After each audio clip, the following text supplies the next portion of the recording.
Bonjour, je vais vous parler du livre de Diane Mazloum qui s'appelle L'Âge d'or. Il est sorti en août 2018 et il a été édité par J.C. Lattès.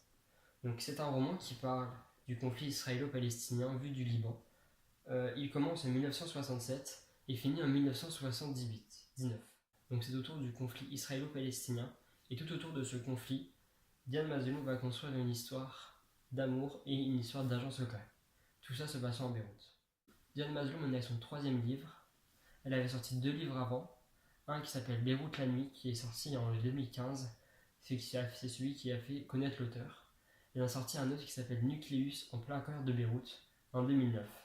Si tous les livres de Diane Mazloum, du moins ces trois livres qu'elle a sortis, parlent de Beyrouth, c'est qu'elle vit actuellement en Beyrouth, mais elle est née à Paris et a vécu à Rome. Et maintenant, je vais vous lire un passage du livre, un passage qui se passe à la page 34. Et toi, Mickey, qu'est-ce que tu veux faire quand tu seras grand? Spécialiste du Liban. Quelle idée! Et pourquoi du Liban? Parce que c'est tout petit. Sur 224 pays, c'est le 58e plus petit. Il est si tout petit que je pourrais tout apprendre par cœur et tout comprendre plus facilement et plus vite. Tout, tout, tout. Tu as raison, mon génie, c'est le plus beau pays du monde. Aussi beau et petit que toi, lui murmure Magda qui s'empresse de le serrer contre elle. Donc dans ce passage-là, c'était un dialogue. Il y a beaucoup de dialogues dans le livre. Euh, je trouve que les dialogues, c'est vraiment bien pour un livre, car ça va ajouter une certaine tonicité à la lecture. Donc dans ce dialogue, il nous disait, il y avait un fait historique, comme beaucoup aussi de passages dans le livre où ils disent des faits historiques. Ils nous disent que c'est le 58e pays le plus petit du monde. Donc voilà, donc on comprend que le Liban est vraiment un tout petit pays au cœur de grands pays tels que la Palestine. Je vais maintenant vous lire un second passage, un passage qui se passe à la page 72. L'attaque à la grenade à Haïfa, le dynamitage d'un pont ou d'un tunnel, le sabotage d'un oléoduc américain, l'explosion d'une mine dans la vallée du Jourdain, chaque petite destruction de ce type, grâce à un impact produit sur des esprits, mobilise le peuple et amène 10 compatriotes à penser qu'ils peuvent aussi le faire. L'action révolutionnaire pour la libération doit venir d'en bas, du peuple même. Reculer si l'ennemi avance, le frapper s'il se fatigue, le harceler s'il s'installe, le pourchasser s'il se retire. On les aura à l'usure. Donc ce passage était encore un dialogue, cette fois-ci il était entre Ali Hassan et Abu Daoud. Donc là c'était Abu Daoud qui parlait, et il nous décrit sa façon de faire la guerre, qui va d'ailleurs citer une phrase: reculer si l'ennemi avance, le frapper s'il se fatigue, le harceler s'il s'installe, le pourchasser s'il se retire. Dans ce passage-là, c'est Abu Daoud qui parle. Sa citation décrit une manière de faire la guerre qui serait assez violente. Donc ce n'est pas du tout une manière dont ferait la guerre le Liban, qui est un état vraiment plutôt pacifique du moins au début. Et ce passage-là est au début du texte, donc à ce moment-là, le Liban n'est pas encore un pays violent. Le Liban, du moins, il n'est pas violent.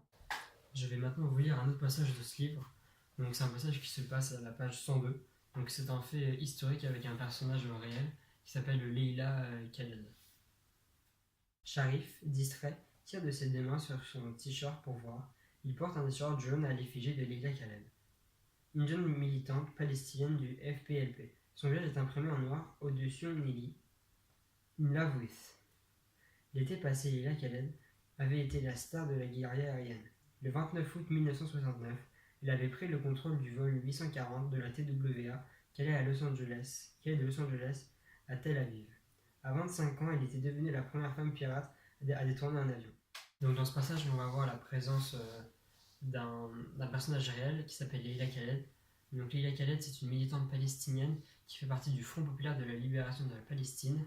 Donc dans le texte, il nous a dit qu'elle fut la première femme pirate à dérouter un avion. Et maintenant, elle est actuellement membre du Conseil national palestinien. Donc voilà, donc dans ce livre, il y a aussi plusieurs personnages, en plus des personnages fictifs inventés par l'auteur. Il y a beaucoup de personnages réels qui vont rajouter du réalisme à l'histoire. Le roman de Diane Mazloum, L'Âge d'or, est un bon roman que je conseille de lire, car c'est un roman qui nous parle du conflit israélo-palestinien, donc un conflit qui est toujours d'actualité, mais qui a commencé dans les années 1950, qui dure depuis à peu près 70 ans. En plus du conflit israélo-palestinien de leur roman, on y verra dans les années 1970 la position du Liban. Donc le Liban était un pays assez festif, assez joyeux, c'est un pays qui était pacifique. Puis dans les années 1980, c'est un pays qui va devenir beaucoup plus triste et qui va sombrer dans une guerre civile qui va devenir vraiment beaucoup plus noire, beaucoup plus sombre. Donc voilà, lisez L'Âge d'or de Diane Mazloum, car c'est un très bon roman, il va vous apprendre beaucoup de choses beaucoup de choses pour comprendre le conflit israélo-palestinien. Il se lit très rapidement. Voilà, au revoir. C'est imprimé et non. On va passer à ce qui se passe. Demain. Un autre 10 000. Lui qui est heureux et qui est joyeux. Raté. Il faut recommencer.